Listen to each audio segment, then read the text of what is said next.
Everyone talks about self-improvement. Nobody talks about what comes after.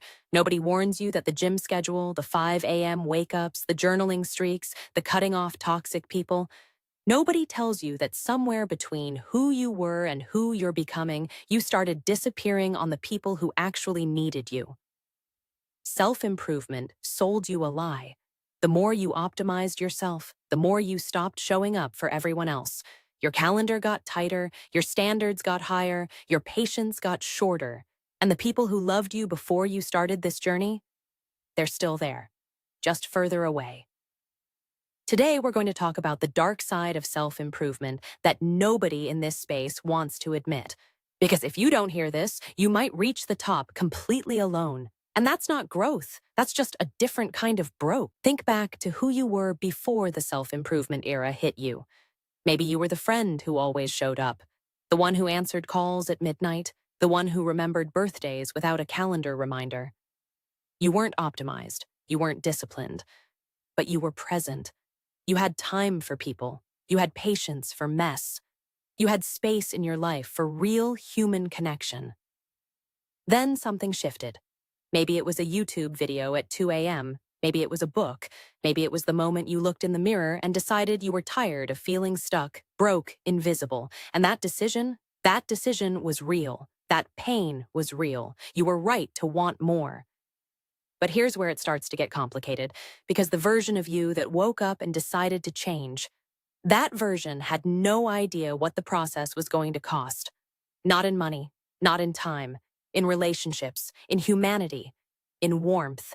So you start the journey. And this is where every self-improvement creator, including a lot of great ones, gives you the same blueprint. Wake up earlier. Protect your energy. Cut out negativity. Say no more. Audit your circle. Stop explaining yourself. Build in silence. And honestly, that advice works. In a vacuum, your productivity goes up, your income starts climbing, your body changes, your mindset sharpens. You start feeling like a different person. And for a while, maybe 6 months, maybe a year, it feels incredible. You are becoming someone. You feel the momentum. You track your habits. You read the books. You listen to the podcasts. You optimize everything. Your morning is scheduled, your evenings are protected, your weekends have structure. You're winning, on paper. But somewhere around month 8 or month 14, a pattern starts showing up. A friend stops texting as often. A family member makes a comment at dinner that stings. Your partner says you seem distant, and you brush it off because you're focused, because you're building. Here's what nobody explains. Self-improvement, as it's sold to most people, is fundamentally a solo sport. Every system, every framework, every productivity hack, it's designed around you as an individual unit.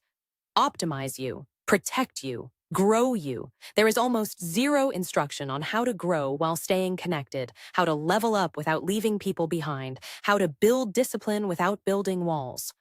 So, what happens? You start filtering people through a productivity lens. Is this conversation adding value? Is this person matching my energy? Is this relationship aligned with my goals? And suddenly, your mom calling to talk about her day feels like a distraction. Your old friend venting about work feels like a drain. Your partner wanting to watch a movie feels like a threat to your morning routine. You're not a bad person.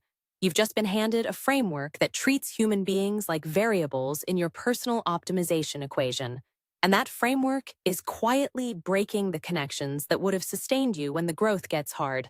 In 2021, a therapist named Dr. Laurie Santos ran a study at Yale, part of her research on human happiness, and what she found destroyed the entire lone wolf philosophy.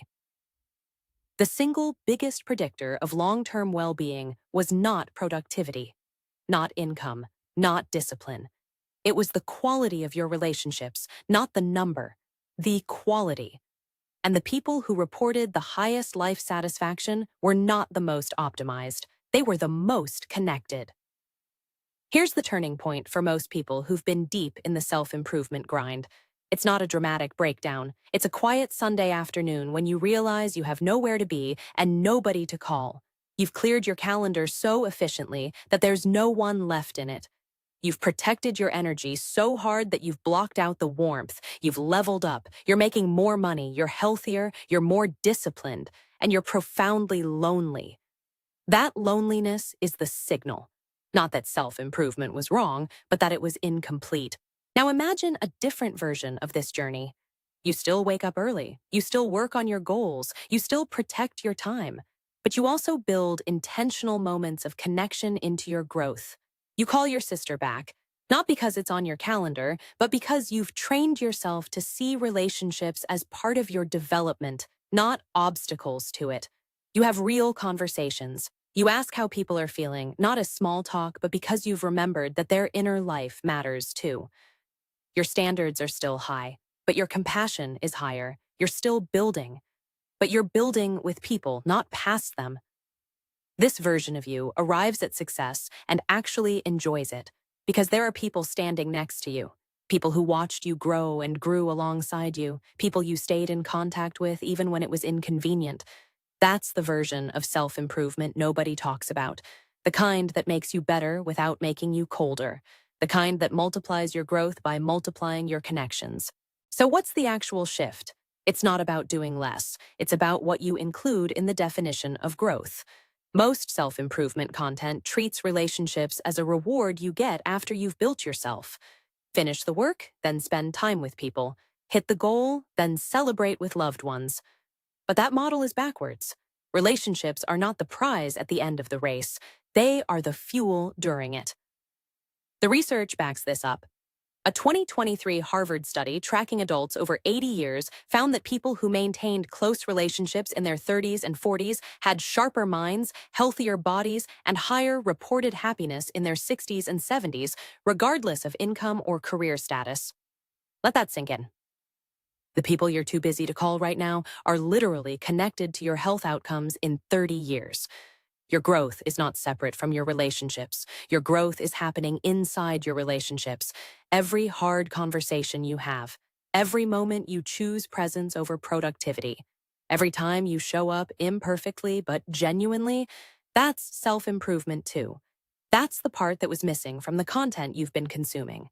Here's how you actually make this shift without abandoning your growth. Step 1. Stop treating relationships as interruptions. Every week, schedule 1 hour that is explicitly for someone else. Not networking, not mentorship, just being present for someone you care about. No agenda, no optimization, just showing up. Step 2. Build reflection into your growth practice.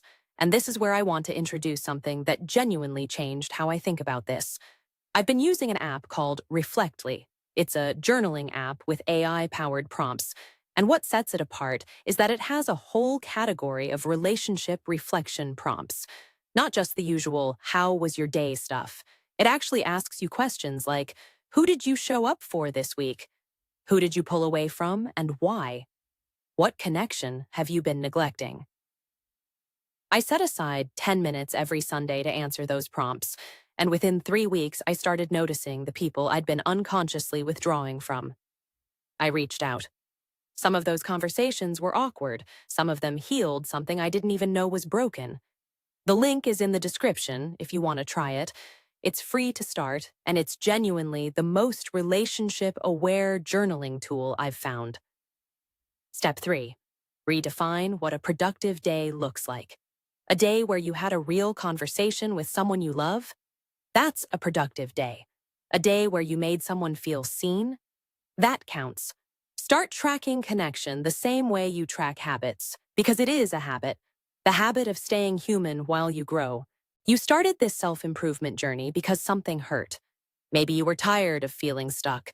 Maybe you were tired of being overlooked. Maybe you just wanted more from life. That desire is not selfish. That hunger is not wrong, but the way it gets packaged and sold to you, the lone wolf, the grind in silence, the protect your energy at all costs mentality, that packaging has a hidden cost. And the cost is the people who matter most to you. Real growth doesn't just make you more successful. It makes you more connected, more present, more human. The goal was never to become a perfectly optimized machine that wins alone. The goal was to build a life worth living, and you cannot do that by yourself. So here's the loop we opened at the start. The question underneath all of this. Is self-improvement making you selfish? Only if you let it. Only if you accept a version of growth that treats people like obstacles. You don't have to. Growth and connection are not opposites. They are the whole point. If this hits something real for you, drop a comment below. Tell me one person you're going to reach out to this week. I read every single one. And if you found value here, share this with someone who's been deep in the grind, because they probably needed to hear this more than you did. Disclaimer. This video is for educational and motivational purposes only. Results vary. Nothing constitutes professional psychological advice.